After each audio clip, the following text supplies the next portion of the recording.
Hello. आज के इस विश्लेषण में हम एक ऐसी बात पर चर्चा करेंगे जो शायद आपके सोचने का नजरिया ही पूरी तरह बदल दे। हम सब ने स्कूल की किताबों में हिस्ट्री पढ़ी है ना? पर सोचिए, क्या सच में वही पूरा सच था, या उस सच का सिर्फ एक छोटा सा हिस्सा ही हमारे सामने रखा गया और बाकी की कहानी या तो छुपा दी गई या पूरी तरह से बदल दी गई? आज हम हिस्ट्री के उन्हीं छुपे हुए पहलुओं से पर्दा उठाएंगे। चलिए बिना किसी देरी के आज की इस रोमांचक चर्चा की शुरुआत करते हैं। किसी भी ऐतिहासिक किस्से या कहानी को 100% सच मान लेने से पहले एक सबसे बड़ा सवाल ध्यान में आना चाहिए। आखिर हिस्ट्री लिखता कौन है? कलम किसके हाथ में होती है? हम अक्सर ये मानकर चलते हैं कि जो किताबों में दर्ज हो गया वो फैक्ट है, बिना ये सोचे कि उस घटना को रिकॉर्ड करने वाले का अपना क्या इरादा या मकसद हो सकता था। ये एक ऐसा सवाल है जो इतिहास की पूरी बुनियाद को ही हिला देता है। और इस अहम सवाल का जवाब एक बहुत ही कड़वे सच में छिपा है। विजेता। जी हाँ, जो लोग जीत जाते हैं हिस्ट्री वही लिखते हैं। जब कोई एक पक्ष जीतता है तो वो अपनी जीत और अपनी शान के हिसाब से पूरी कहानी को तैयार करता है। तो फिर जो लोग हारे, उनका क्या? उनकी कहानी, उनका नजरिया अक्सर दबा दिया जाता है या हिस्ट्री के पन्नों में हमेशा के लिए खो जाता है। जीतने वाला पक्ष हमेशा अपने आप को हीरो और सामने वाले को विलेन दिखाने की कोशिश करता है। अब इस बात को और गहराई से समझने के लिए हिस्टोरिकल नैरेटिव यानी ऐतिहासिक कथा को समझना जरूरी है। देखिए, हिस्ट्री कोई पत्थर की लकीर नहीं है जो एक बार लिख दी गई तो कभी बदलेगी नहीं, बल्कि ये समय के साथ बदलती रहती है। जब कोई नेता या रूलर सत्ता में होता है, वो हिस्ट्री को अपने हिसाब से ढाल लेता है। मतलब जो हमें पढ़ाया जाता है वो कोई फिक्स्ड तथ्य नहीं, बल्कि पावर में बैठे लोगों का अपना एक बदलता हुआ पर्सपेक्टिव होता है। हिस्ट्री इस बात पर निर्भर करती है कि पावर किसके हाथ में है। चलिए इसको एक बिल्कुल आसान उदाहरण से समझते हैं। मान लीजिए एक राजा है जो अपनी प्रजा पर बहुत सख्त नियम लगाता है और कड़ी सजा देता है। अब एक नजरिए से हिस्ट्री उस राजा को एक क्रूर अत्याचारी बताएगी, लेकिन दूसरी तरफ अगर कहानी लिखने वाले का एजेंडा अलग हो तो वो कहेगा कि वही राजा देश को बचाने के लिए अपनी आर्मी को मजबूत कर रहा था और ऐसे में वो राजा एक रक्षक बन गया। काम वही, इंसान वही, लेकिन उसकी छवि पूरी तरह इस बात पर तय होती है कि कहानी सुनाने वाला किसके एजेंडा को आगे बढ़ा रहा है। अब यहाँ सबसे अहम बिंदु क्या है?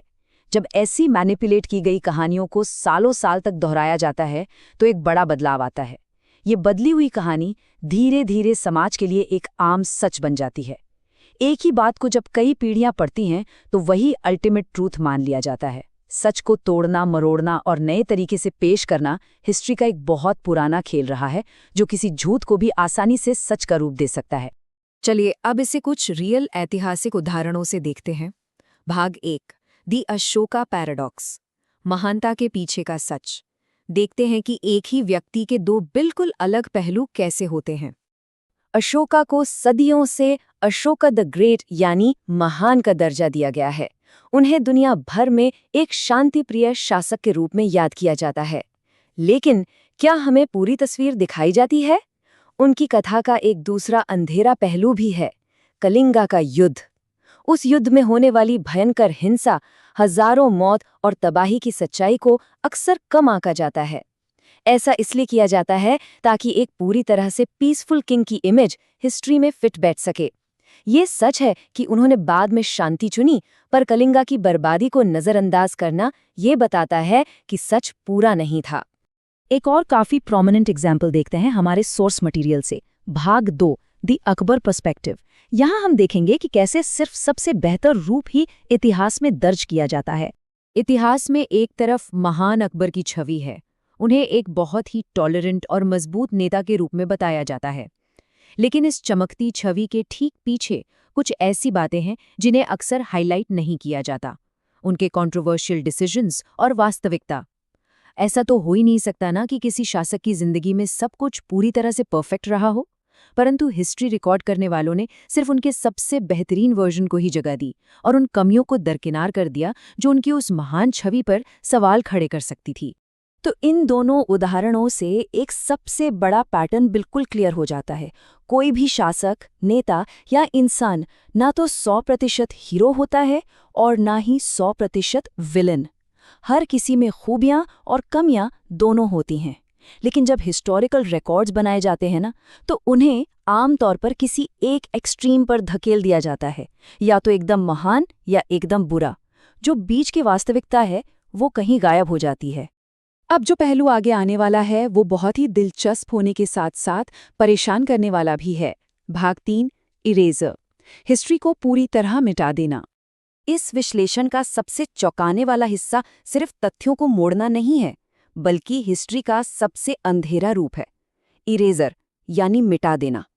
कई बार पूरे के पूरे घटनाक्रम, अहम लोग और ऐसे कड़वे सच जो पावर में बैठे लोगों के लिए असुविधा बन सकते थे, उन्हें रिकॉर्ड से पूरी तरह से डिलीट कर दिया जाता है। उन्हें इस तरह मिटा दिया जाता है जैसे वो कभी थे ही नहीं। ये सिर्फ कहानी बदलना नहीं है, ये तो रियलिटी को ही मिटा देना है। आखिर कोई ऐसा करता क्यों है? तथ्यों को मिटा देने के पीछे का डर क्या है? इसका जवाब बहुत सीधा सा है, क्योंकि सच ताकतवर होता है। अगर सच सामने आ गया तो लोग सवाल पूछने लगेंगे, और जब सवाल पूछे जाते हैं तो एस्टैब्लिश्ड पावर और अथॉरिटी की बुनियाद हिलने लगती है। जो लोग पावर में होते हैं वो कभी नहीं चाहते कि उनकी पोजीशन खतरे में आए, इसलिए जिस सच से उन्हें डर लगता है उस सच को ही हिस्ट्री से गायब कर दिया जाता है। नतीजे के तौर पर आम लोगों के सामने वही हिस्ट्री पेश की जाती है जो विक्टर्स चाहते हैं कि हम देखें, न कि वो जो हमें असल में जानना चाहिए। हर नरेटिव बहुत ही सावधानी से चुना और तैयार किया जाता है। एक तरह से देखें तो ये लोगों के दिमाग और उनकी सोच को नियंत्रित करने का एक असरदार अस्त्र बन जाता है। हम वही सोचते हैं जो हमें सोचने के लिए किताबों में दिया जाता है। तो फिर इस मैनिपुलेट किए गए सच से बाहर कैसे निकला जाए? असली इतिहास को सामने लाने के कुछ प्रैक्टिकल कदम हैं। पहला, सिर्फ चुपचाप सुनना बंद करना होगा। जो सामने आए उस पर बिना सोचे समझे यकीन मत कीजिए। दूसरा, क्रिटिकली सोचना जरूरी है। तीसरा, थोड़े मुश्किल और तीखे सवाल पूछने की हिम्मत जुटाना। और आखिरी, अपनी खुद की इंडिपेंडेंट रिसर्च करना। असली हिस्ट्री आपको आसानी से लिखी हुई नहीं मिल जाएगी, उसके लिए आपको खुद लगन से सच की तलाश करनी पड़ेगी। तो इस विश्लेषण के अंत में हमें खुद से एक सवाल जरूर पूछना चाहिए। क्या जो इतिहास सिखाया जाता है वो महज एक कहानी भर है? एक ऐसी कहानी जो इसलिए बनाई गई ताकि लोग सही सवाल पूछे ही ना? ये एक ऐसी बात है जिस पर हम सबको ध्यान देना चाहिए। अगली बार जब भी कोई ऐतिहासिक कथा आपके सामने आए तो इस बात को जरूर सोचिए कि उस कहानी को किसने, कब और क्यों लिखा होगा। आज की इस चर्चा में जुड़ने के लिए बहुत बहुत शुक्रिया।